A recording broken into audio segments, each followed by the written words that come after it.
I don't know whether the president will run in 2024. I mean, in politics, 4 years is a lifetime. I mean, a lifetime. We don't know what the situation will be in the country at that time.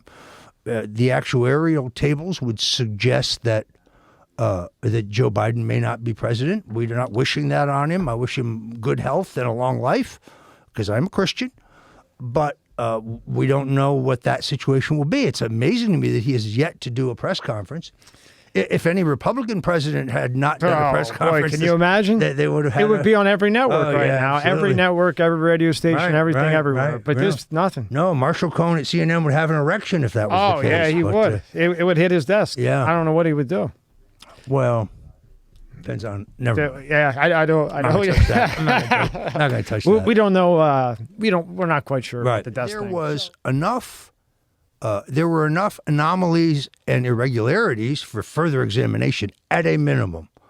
Am I saying there was no, it needed to be examined. That was the whole argument. But their position was, no, there's nothing to look at. That kind of tells you that it bared further examination. But questioning the transparency and honesty of an election, that's not sedition. It's not treason. There's nothing that makes you un-American. It's un-American not to be able to ask that question. In the end, Joe Biden was sworn in as president. I accept that. I don't agree with it, but the Supreme Court wouldn't hear it. They do have that right. The state legislatures, particularly the weak-kneed, white wine-swilling, green pants-wearing, rip-on society, country club, Bush-loving Republican, people who married their own first cousin for 3 centuries, they may not have liked it, but that doesn't really matter. There's a campaign of vilification, a campaign of driven by bloodlust, from a bunch of butthurt liberals in the media who can't get over the fact that I escaped the deadly snare of Congressman Adam Schiff and the dirty cops of Robert Mueller because their case was a frame job. And it fell apart when their jury forewoman got busted. Doesn't matter what the court said in the end. The president pardoned me because I didn't get a fair trial. My trial was infected in a number of other ways, but I'm not allowed to discuss some of them. Some of them I can. But there is certainly prosecutorial misconduct. There'll be a formal complaint at the right time. But beyond that, complicit in this is the media. Now, for 2 years, you heard Roger Stone, a guy who got into politics because I was an anti-communist, because I'm a conservative anti-communist and I hated the Russians, and I loved Barry Goldwater. Yeah, that I was a Russian spy, that I was collaborating with Julian Assange of WikiLeaks, and that I coordinated the timing of the release of their entirely accurate and devastating releases, none of which is true. I was charged in this exotic, convoluted lying to Congress charge. And then nobody saw this, but this election day, November 3rd, 2020, at midnight, the U.S. Department of Justice released the last remaining unredacted sections of the Mueller report, not because they wanted to, but because a federal judge had ordered them to. And it said there was never any factual basis for the prosecution of Roger Stone as a collaborator with the Russians or WikiLeaks or Assange. And we couldn't even prove that he knew anything about John Podesta's emails being boosted. But nobody wrote that, not the swine at CNN or the scum at MSNBC. Now I am banned for life at Facebook based on a inaccurate claim that I owned 100 fake Facebook pages, and also that I used my Facebook presence to spread unacceptable or it's hard to say. In other words, I'm sorry, I don't think Lee Harvey Oswald killed Kennedy, and I do think there was a conspiracy.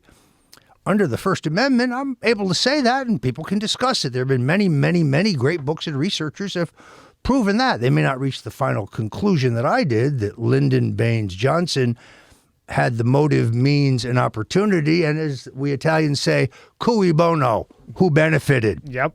You're exactly remember right. the famous picture of Lyndon Johnson on the airplane being sworn in? I do. Why did he do that? He doesn't need to be sworn in. He automatically becomes president upon the death of the president, and no ceremony was necessary. Isn't that interesting? Right. Huh? But he had to have Jackie, whose husband he just killed, standing next to him splattered in blood. Go after you, fine, that's you. But then when you start involving your family, come on. Well, I mean, the government's not the one harassing your family, but the media. Right, that's what I'm saying. The media stoking people up that I've done something right. They're fueling the fire. So let me put it another way. My wife was viciously attacked in front of my house roughly a month ago. Okay. Marshall Cohn of CNN is personally responsible for that. Ari Melber is personally responsible for that. The writers of the New York Times and the Washington Post. Now, when the facts came out that they found no evidence, none of them said anything. The same people who vilified me and who churn up the haters, those are the people who need to apologize. And they never will. Well, it's because they're not journalists. Yeah. Here's the other thing. Having worked for 4 presidents, 10 presidential campaigns, been around the block, it is a basic journalistic rule that if a reporter is writing about someone, reporting on someone, that you call and give them the opportunity to comment. They don't have to comment. They can say no comment, but that's how it's done professionally. Now you have turds in the media just writing crap about me without ever giving me a chance to respond, which I'm not saying that I always will, because if you're not from a legitimate news organization, you're just some phony baloney left-wing fake news website trying to justify your existence with smear tactics. Now, I'm not going to take my time, but the people at the New York Times, the Wall Street Journal, the Washington Post, the networks, they have an obligation to ask you for comment. I would argue they have an obligation to put you on camera and let you respond, but they don't think that way. And this is all driven by hate, but more importantly, their severe disappointment that they haven't destroyed me. I used to kind of say, I don't like his politics, but at least he's honest. Now he's not even honest. He endorsed Hillary Clinton. He endorsed Joe Biden. Those aren't his politics. Does he believe in anything? I mean, my party nominated Mitt Romney. You know what I said?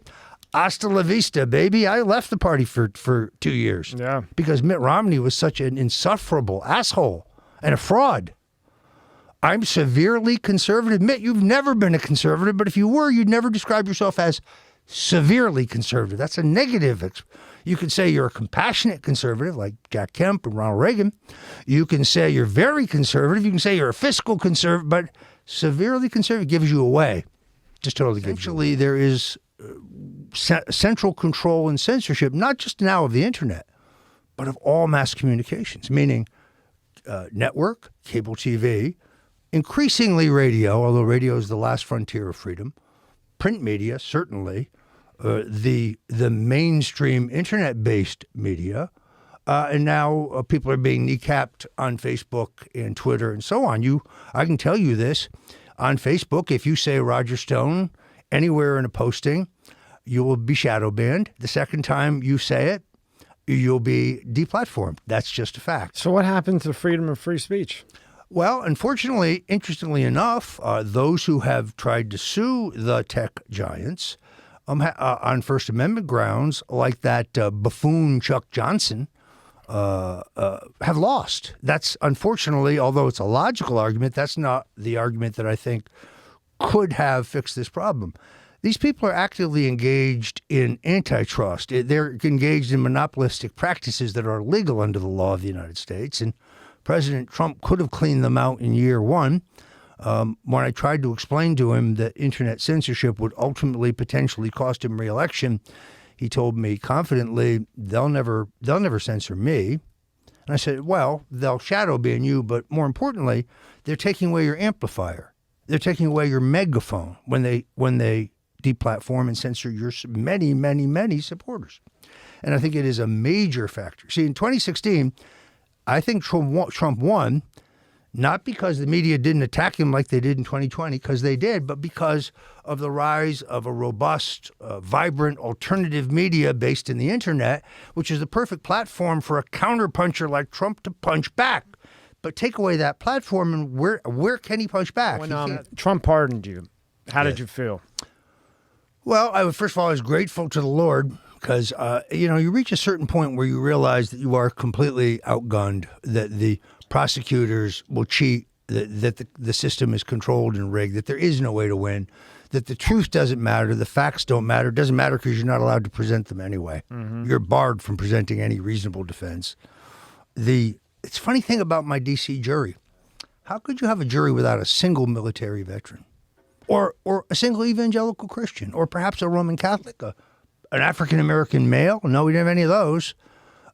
No registered Republicans, no registered independents. All Democrats except for one guy on the Green Party. I mean, come on. This, as Joe would say, come on, man. You reach a point in which your despair becomes very deep because you recognize you're fighting a rigged system. They have unlimited resources. They break the rules within. The reason I still think the president won is because when he finally busted out of the straitjacket of COVID-19 and started hitting the road, and he goes to places like Detroit and Milwaukee and so on, Philadelphia, the crowd, responds, and he gains ground every time, and they have to cover him because he's there. Otherwise, he's locked in the basement like who. Yeah. So it is to go to your question. How do we make sure this doesn't happen again? It's a pretty easy answer.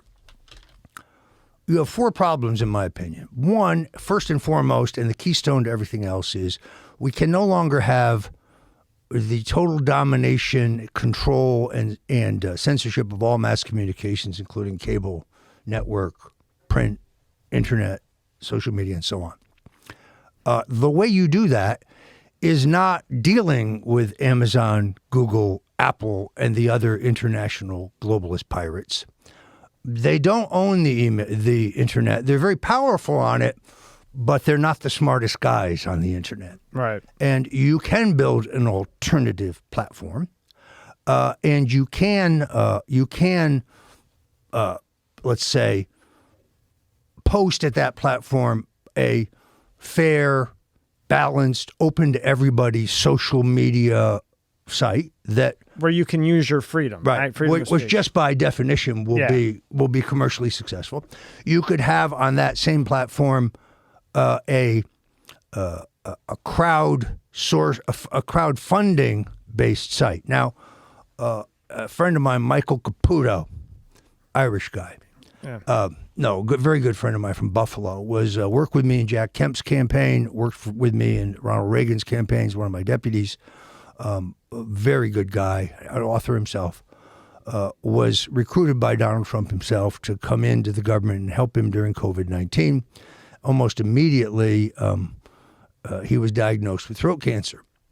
And he's battling now for his life. He's doing okay. Sorry, we're praying for him.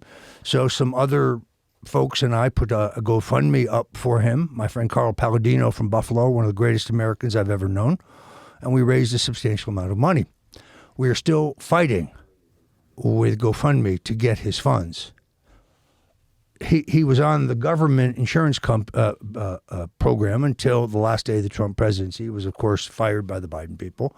So his medical expenses are substantial. This is the problem with a number of these crowd funding sources. They let you post, they let you raise money, but then they try to put you through hoops to get the money. So they won't give the money? Ultimately, you'll get it, but ultimately will, but they will make you jump through hoops to delay. We need this form, we need that. Right.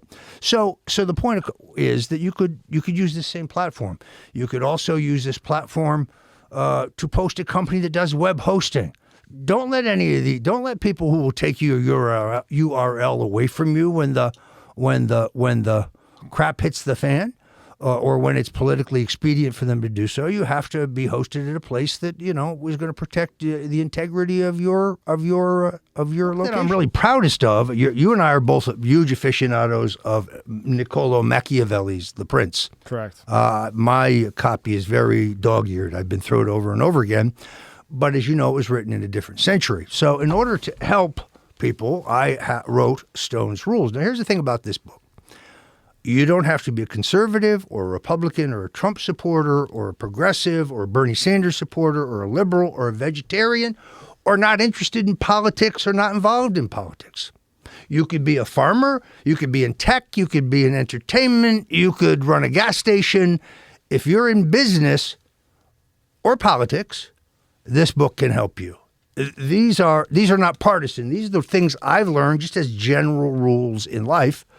And people say to me, I remember when 29 FBI agents kicked down your door and you had the full force of the federal government trying to put you away. How did you survive? I'll tell you how I survived. One, by the grace of God. That's why. Because I turned my life back to Jesus Christ. But secondarily, because I followed the rules in this book. We now learned that one of the people in my security detail that was supplied by the Oath Keepers, because I couldn't find any off-duty D.C. police officers, they say, drove the golf cart that I had to take to get from my hotel to the Supreme Court for a formal permitted speech. They said, CNN headline, Roger Stone's chauffeur arrested in January. And you said that was today? Today, minutes ago. Jeez. Minutes ago. And it's written by a guy named Marshall Cohen. Breaking. Marshall Cohen's doorman at the luxury building in which he lived has a brother whose cousin was Antifa and arrested in Portland. So Marshall Cohen knew everything and was in on the Portland assaults. Please give me a break. I'm tired of CNN continuing to, piss on my leg and tell me it's raining. I'm tired of being accused on things that they have no evidence of whatsoever because they're baseless. They're false.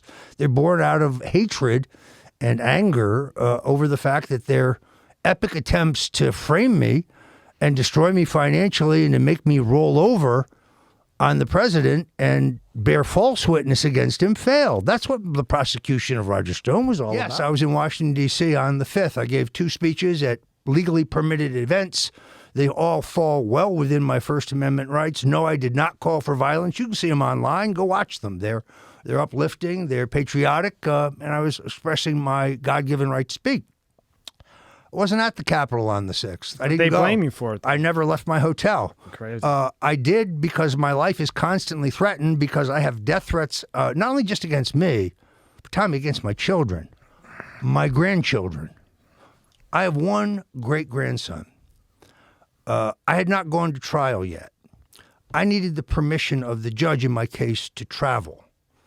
I asked for permission to travel to Akron, Ohio, where the child was born. The judge granted my request, for which I am grateful. I flew to Akron to see my granddaughter, my oldest granddaughter, in the hospital. Evidently, somebody in the hospital recognized me and put it up on social media. There's a telephone in the room, and my granddaughter, while I was standing there, answers the phone and says, hello, and she just screams and throws the phone. I said, what was that? And she said, someone said, your baby is the result of incest with Roger Stone. Your baby will be stillborn, and hung up. You want to talk about threats against my great-grandson. That's what we're talking about. So these people they're hysterical. They're drooling. Evil. They're drooling. And they're just upset because their last attempt to frame me didn't work, and now we're going to try it again. But here's the problem. There's no evidence to support anything they're saying. I've categorically denied it, and I will again.